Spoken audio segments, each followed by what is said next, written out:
All right, guys, today we're going to talk about how to evaluate the nth root and use rational exponents. So that's our title, how to evaluate nth roots and use rational exponents. Okay, so let's start with a definition. The definition of an nth root is if a to the n equals b, then the nth root of b equals a. So let's look at a couple of examples to see if that makes a little bit more sense. So what we're saying is if we have 2 to the 5th, and that equals 32, then we know the 5th root of 32 equals 2.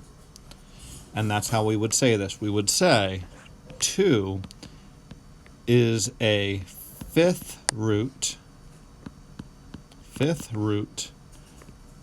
of 32. Okay? So, a couple more pieces to dissect here. We're going to have, let's say we take the square root, the nth root of b. This n is called the index. So we have an index, and the number on the inside is called the radicand. Okay, so we have,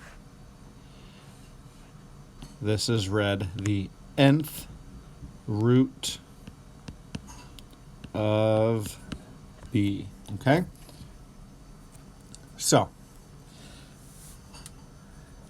you're probably most familiar with the square root, which is the second root. Okay, so what we do, because you know us mathematicians, we're on the lazy side. If we don't have to write something, we won't. If there's no n, we just assume it's a square root. And remember, a square root means that it's the second root. Okay?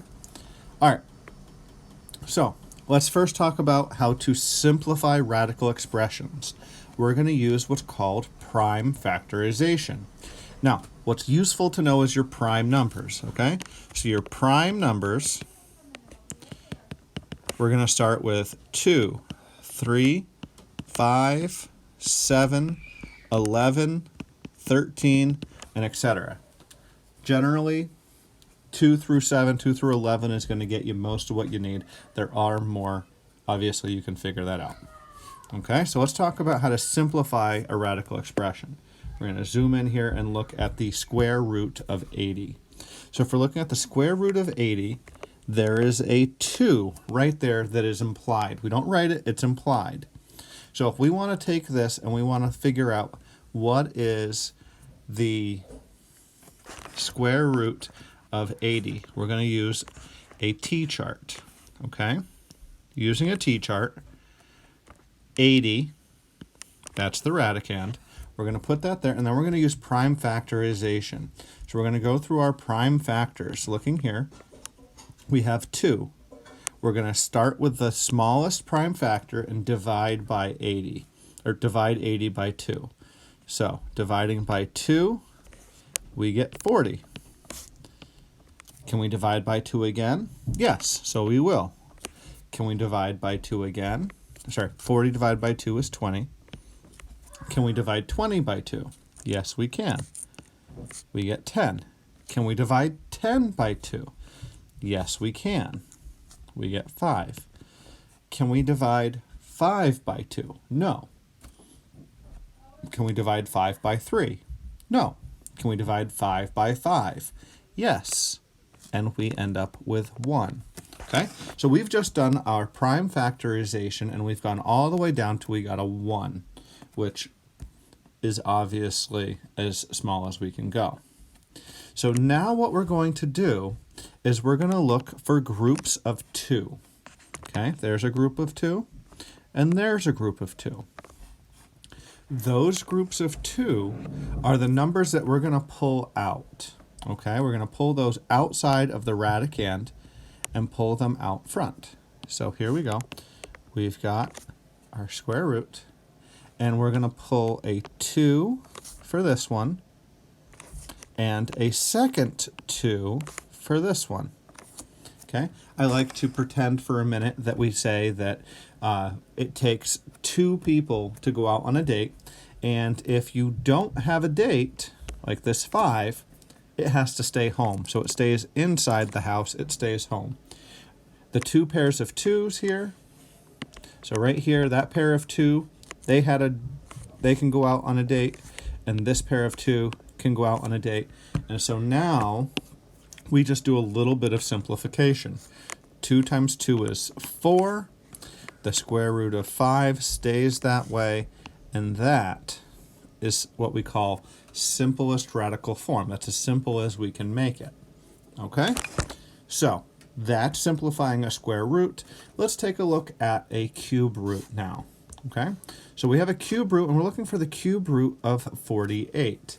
And so when we have a 3, so here we have a 3, and what that 3 means is that we're going to change the rule for what it takes to leave the house. We're going to be looking for groups of 3. Okay, so we're going to look for groups of 3. We're going to do prime factorization again, and we're going to put 48 in the top. We're going to divide by 2, because that's the smallest prime factor. It goes in, we get 24. Do it again. 2, we get 12. 2, we get 6. 2, we get 3. And that's as far as we can go with 2's. Then we divide by 3, and we get 1. So as I said, the rule now is we're going to look for groups of 3. So there's 3 2's. And that's it. That's the only group of 3 that we can find. So when we put our cube root symbol here now, we're going to have 1 2 out front. And we're going to leave home the 2 and the 3. So we have a 2 and a 3 that's left behind. When we simplify this down now, we just go 2 cube root 2 times 3, which is 6. Okay, that gives us 2 examples there. We'll take a look at what happens with a 4th root. Okay, so if we take a look at a 4th root, well, as you might have guessed, we're going to be looking for groups of 4. Set up your T-chart. 32, start factoring. 2 goes here. 16, 2, there's an 8, 2, there's a 4, 2, there's a 2, 2, there's a 1.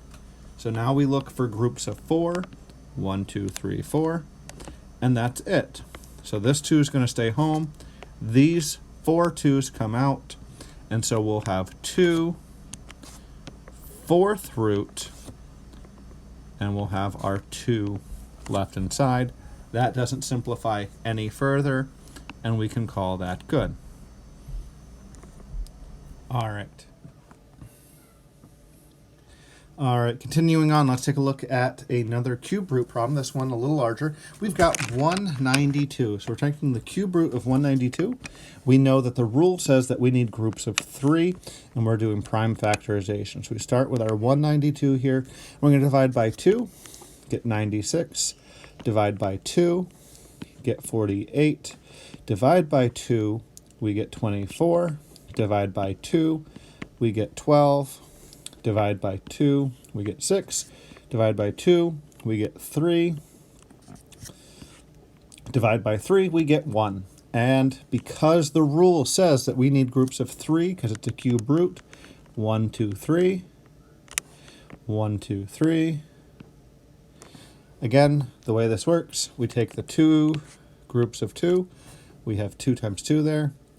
Then we have the cube root of what was left behind, in this case, the 3.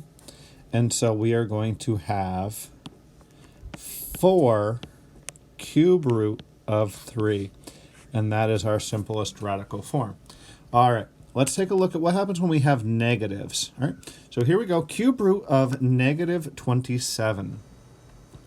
So if we take a look here, remember what this is asking us. This is saying what number times itself 3 times is going to give us negative 27. So we could approach this the exact same way. And if we look here, we could approach this and do 27 divide by 3, we get 9. Divide by 3, we get, sorry, but it's negative 20, negative 9. Divide by 3 gives us negative 3. Divide by 3 gives us negative 1. Okay, so that gives us our group of 3 here, right? So that tells us that we could pull a 3 out, and then we would have the cube root of negative 1. So now think about this.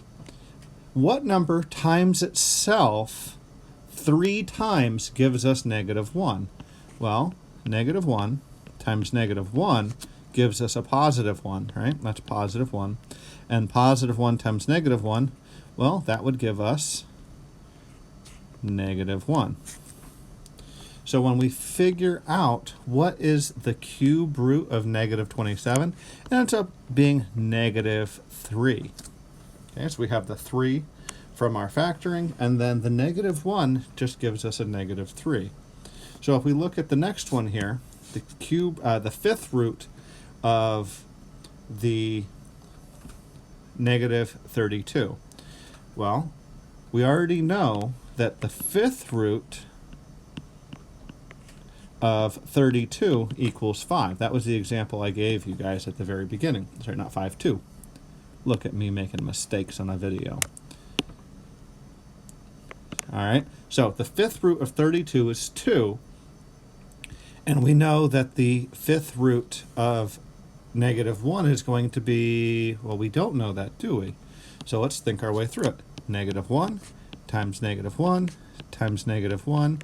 So that was negative 1 times negative 1. Well, that would give us positive 1 times negative 1. There it is. There's negative 1. So we know that the fifth root of negative 27 is going to be negative 2.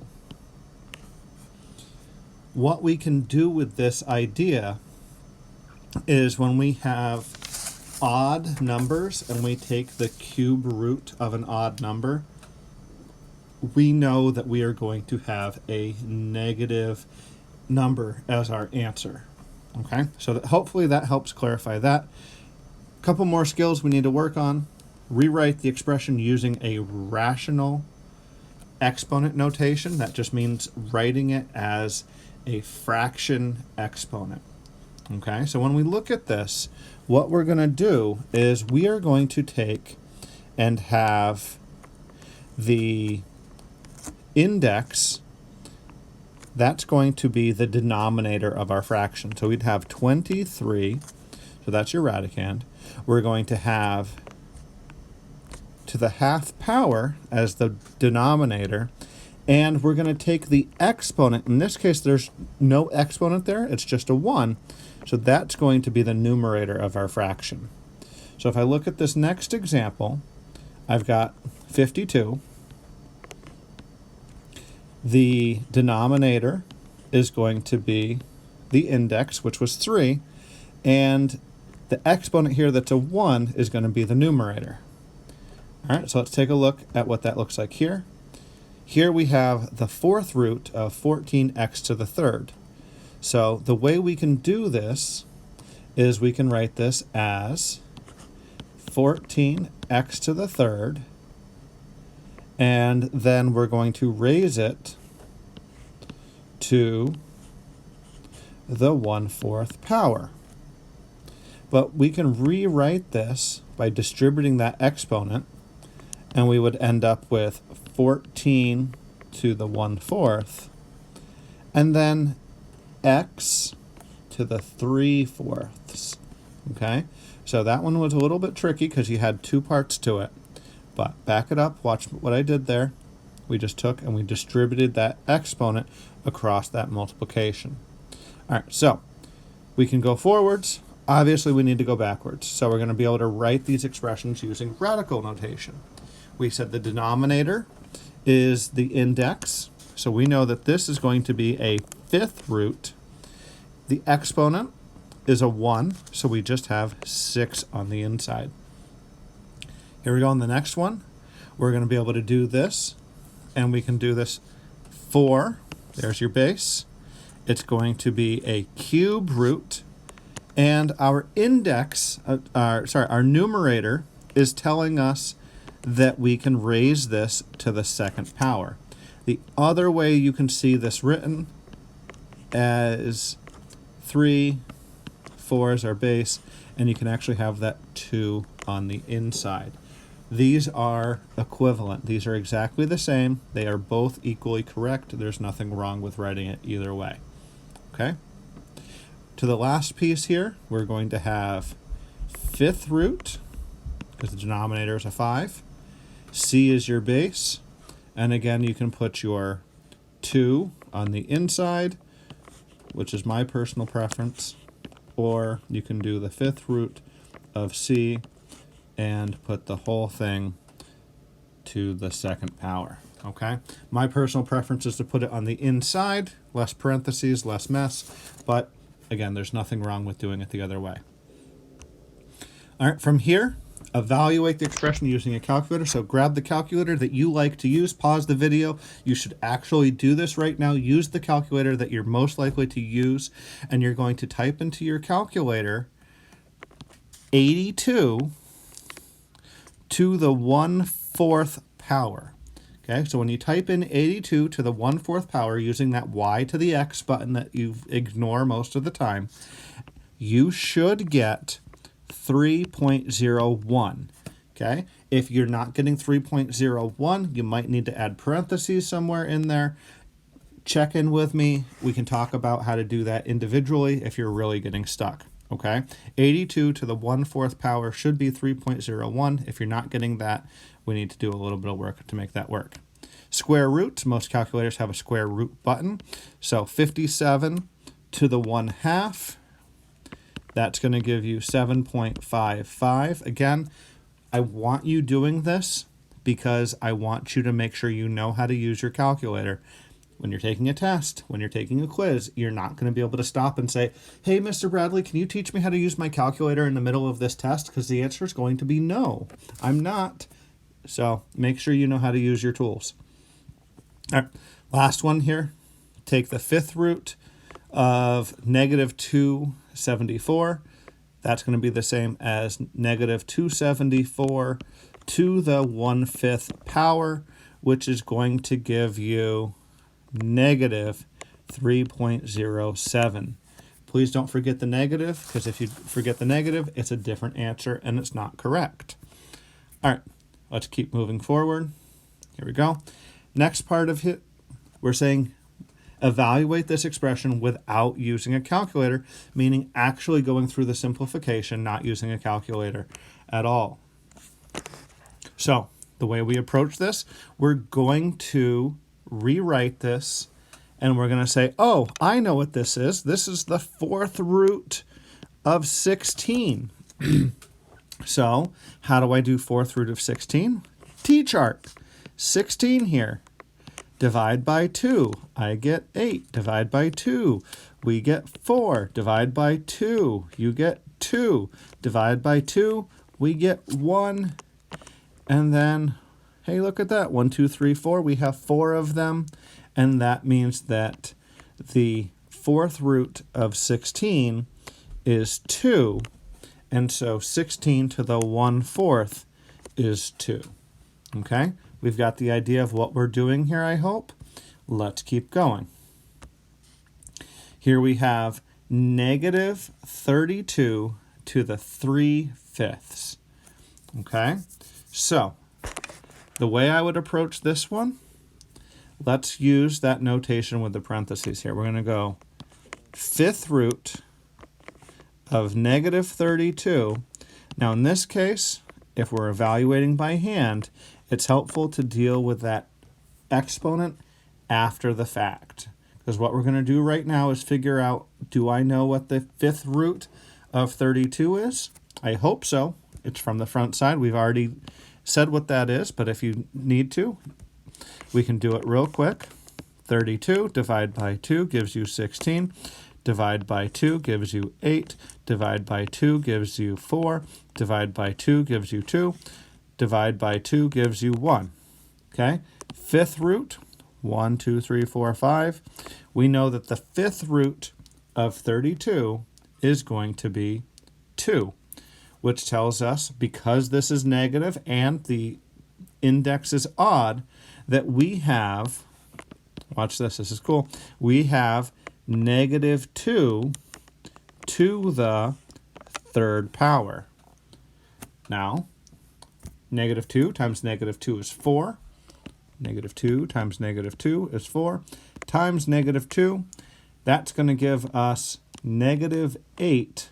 And that, my friends, is the answer to what is negative 32 to the 3/5. I'm going to point out right now that the formatting on here is a little bad. This should have been right there with the parentheses around it. That makes this clearer, but it is negative 32 to the 3/5. If it was going to be to the outside, they really should have made it clearer by saying like that. So parentheses very much make this clearer in what we're trying to show and say. So just be careful when you're writing on your paper or doing quizzes, homework, things like that, that you don't make a mistake in that way. All right, let's keep going. Practice a few more of these. If you want to pause these and try them on yourself, go for it. We have 216, so we're going to do our factor tree here. So we have 216 divided by 2 gives you 108. Divide by 2 gives you 54. Divide by 2, 27. We're out of 2, so we now do 3. Divide by 3, we get 9. Divide by 3, we get 3. Divide by 3, you get 1. And because we know that this is the cube root of 216, we know we're looking for groups of 3. So there's a 2. There's a 3. And so we're going to end up with 2 times 3, which obviously is 6.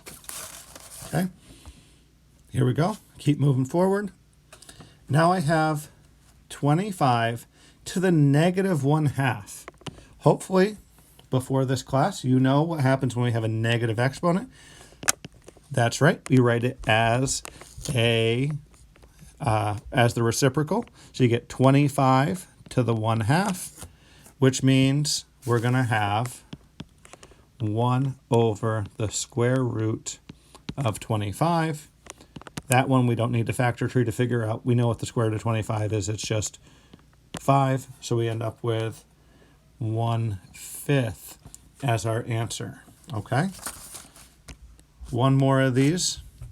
We have a negative and a negative exponent, and we have a numerator to the power of 2. So we've got a couple of steps here that we're going to work our way through. So we end up with 1 over negative 27 to the 2/3. That takes care of that negative exponent. Okay, now what we're going to do, rewrite this in radical form. So we get 1 over the cube root of negative 27. And we're going to do this to the 2nd power. We've done this quite a bit now. We know what the cube root of 27 is, I hope. But we'll do it one more time just in case. 3, 3 and 9, 3 and 3. We're left with just 1. And so that tells us the cube root of 27 is 9. Oh, sorry, the cube root of 27 is 3. So this means that we have 1 over negative 3 squared. And we know that Negative 3 squared is just going to be 9, positive 9. So our final answer here is 1/9. Okay, hopefully that didn't scare you off just yet. We've got one more type of problem that I want to deal with, and that is how to solve when we have an equation. All right, so solving an equation, we're going to go to 2 decimal points because we're going to use our calculators if we need to. First one's pretty simple. Start by isolating the variable, meaning we're going to divide both sides by 6. Divide by 6, divide by 6. We end up with x to the third equals 64. Okay, so that means that x is going to equal the cube root of 64, and if you want your calculator to help you out, we'll go 64 to the 1/3. Ask your calculator, what is the cube root?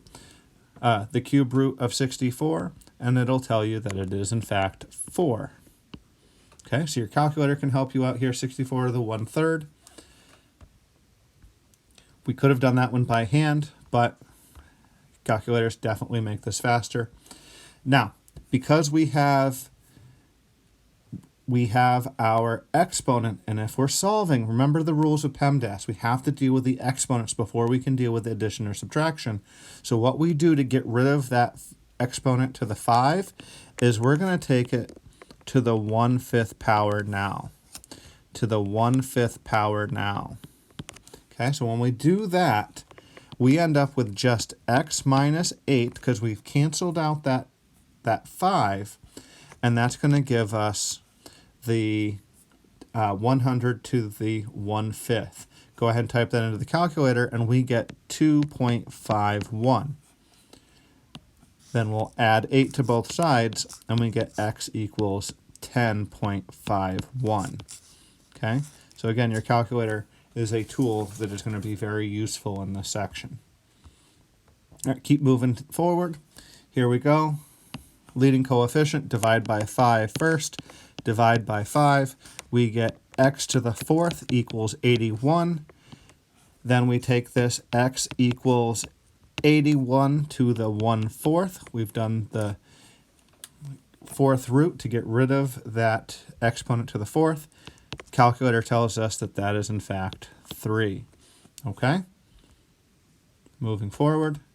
There we go. Exponent, parentheses. So we're going to take this to the 1/2 power. Going to take this to the 1/2 power. Again, we're doing it to the whole thing. So we end up with x minus 3 here. This ends up being the 19 to the 1/2. We're going to plug that into our calculator. So you get x minus 3 equals 4.36. Add 3 to both sides. We end up with x equals 7.36. All right. One last example, and then we can call it a day. Here we go. This one is different than what we've seen before. We're going to go ahead and get rid of that -8, that -8. Add 8 to both sides. We get 13 x to the 4th equals 37. Now we can divide by 13. Divide by 13, and we end up with x to the 4th equals 2.85. Here we're going to go ahead and take our 4th root. So we get x equals 2.85 to the 1/4, and that's going to equal 1.3. Now, you'll notice that I keep writing this step right here, 2.85 to the 1/4. My recommendation is that when you are doing work for your teacher, including me and every other teacher you have, what you write into the calculator, you put on your paper. Your teacher wants to see what you're typing into the calculator. If you make a button slip, they will not know that you made a button slip if you write no work down. Show your work all the way through, okay? Write your steps down, even if you can do it in the calculator. Even if you can do it in your head, write them down. Your teacher needs to see it. Okay, so recap. We have figured out that we know what an nth root means. We're talking about the solution to something with a repeated term, so not just times itself, but maybe times itself 2 or 3 or 4 or 5 times. We know how to simplify the radical using prime factorization and figuring out following the rule of the index. Then we can rewrite our expressions going from radical form to exponent form and from exponent form to radical form. We know how to use a calculator to simplify a radical, and we know how to simplify a radical using our intelligence, using a factor tree, using simplest radical form. And then finally, we know how to solve. We could have done these by hand using simplest radical form. Obviously, calculator makes this a lot faster. If you've got questions, concerns, comments, go ahead and put them in there. I'll see them, and we'll talk again soon.